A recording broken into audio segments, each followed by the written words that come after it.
Earl Smith, he grew up with everything. I mean, the world handed him everything. His story looked perfect. He had all the money and he had all the privilege. He had every comfort imaginable. Life was good.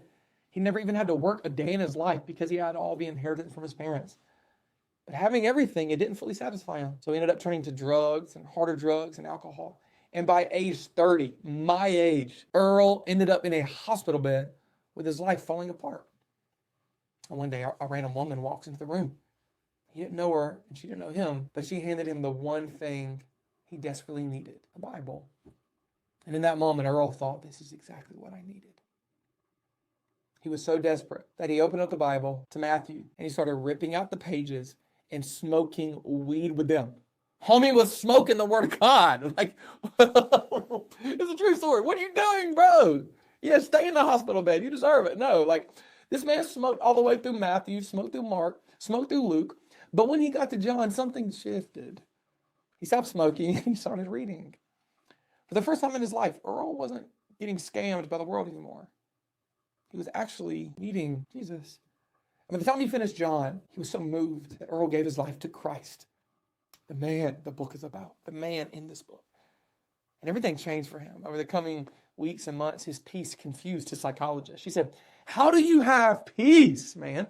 You have nothing, and I have everything, but I feel empty. And Earl told her about the Jesus that he found in this book, who he was, what he did, and how he fills the empty places that nothing in this world can satisfy. She ended up giving her life to Jesus, and later they got married. And they lived happily ever after. Listen, at the beginning of his story, Earl had everything and lost everything. Why? He was living in the wrong story because he was living by the wrong map. But the moment he met Jesus in the right map, he was able to step into the right story, and he was finally being fulfilled. That's what I want for you.